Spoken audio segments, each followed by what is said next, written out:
But more importantly, without consistency, you'll never finish.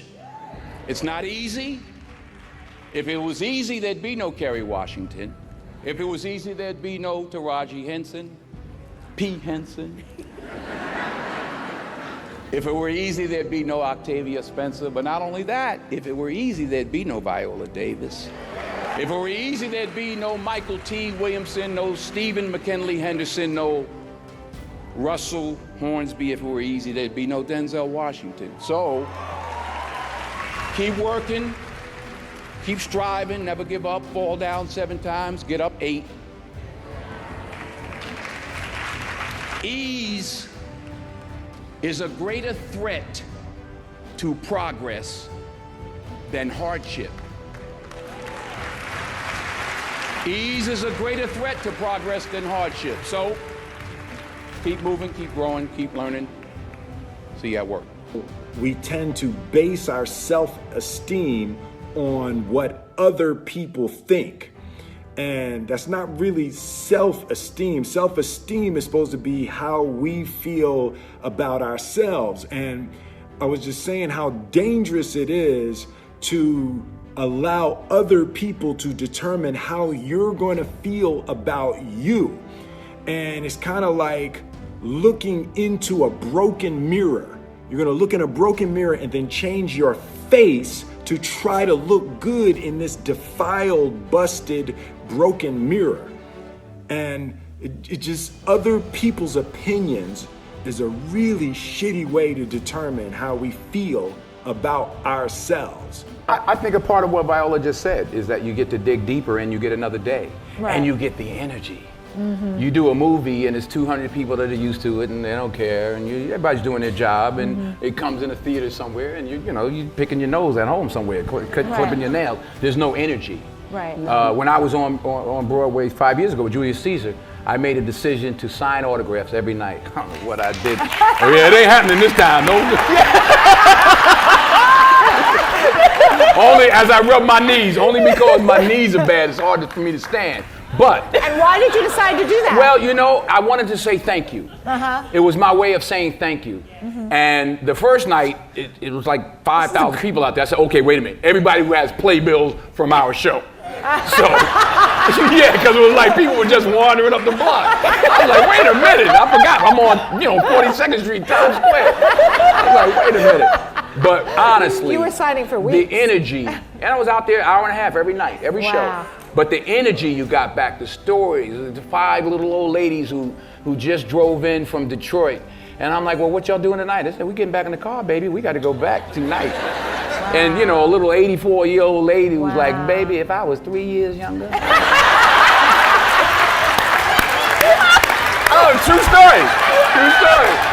Then we had, and I say this also because I hope it happens with this play. We had some high schools come. We had one school from somewhere, I forgot where, and they were doing Julius Caesar. And some young kid was like, well, my Brutus is a bit different. He's more the classic stoic. But it was great to engage and exchange with these young people. There was an energy. I got more from it than I gave to the people that I signed for. That's, you don't get that. The odd thing about success in film is the budgets get bigger, you make more money, but they become more formulaic. Yes. So you don't get the opportunity. So God willing, if I stay around long enough, this is what I'm going to be doing. My agent. You're always affected by opinion, but the more opinions there are of you, of me, the less I look at them, because I just can't live my life based upon what other people think about me. So I can't concern myself too much with what other people think. It's just not healthy. I don't think I could continue to do what I do if I was constantly worrying about what somebody thought about it. Number 1, put God first. Put God first in everything you do. Everything that you think you see in me, everything that I've accomplished, everything that you think I have, and I have a few things, everything that I have is by the grace of God. Understand that. It's a gift 40 years ago, March 27th, 1975, it was 40 years ago, just this past March, I was flunking out of college. I had a 1.7 grade point average. I hope none of you can relate. I had a 1.7 grade point average. I was sitting in my mother's beauty shop. They still call it beauty shops now? What they call it now? Yeah, I was sitting in the beauty parlor. I was sitting in my mother's beauty parlor, and I'm looking in the mirror, and I see behind me this woman under the dryer. And every time she looked up, every time I looked up, she was looking at me, just looking me in the eye. And I didn't know who she was, and I said, she said, somebody give me a pen, give me a pencil, I have a prophecy.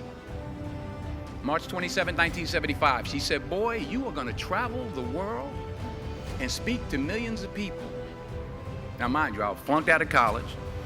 I'm thinking about joining the army. I didn't know what I was gonna do, and she's telling me I'm gonna travel the world and speak to millions of people. Well, I have traveled the world, and I have spoke to millions of people. But that's not the most important thing, the success that I had. The most important thing is that what she taught me and what she told me that day has stayed with me since. I've been protected, I've been directed, I've been corrected. I've kept God in my life, and it's kept me humble. I didn't always stick with him, but he always stuck with me. So stick with him in everything you do.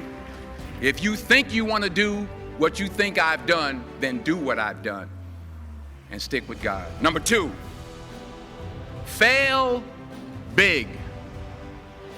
That's right. Fail big. Today is the beginning of the rest of your life, and it can be very frightening. It's a new world out there. It's a mean world out there, and you only live once. So do what you feel passionate about. Take chances professionally.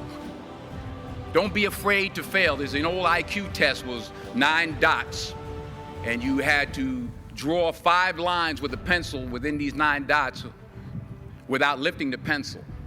The only way to do it was to go outside the box. So don't be afraid to go outside the box. Don't be afraid to think outside the box. Don't be afraid to fail big, to dream big. But remember, dreams without goals are just dreams, and they ultimately fuel disappointment. So have dreams, but have goals. Life goals, yearly goals, monthly goals, daily goals. I try to give myself a goal every day. Sometimes it's just to not curse somebody out. Simple goals, but have goals. And understand that to achieve these goals, you must apply discipline and consistency.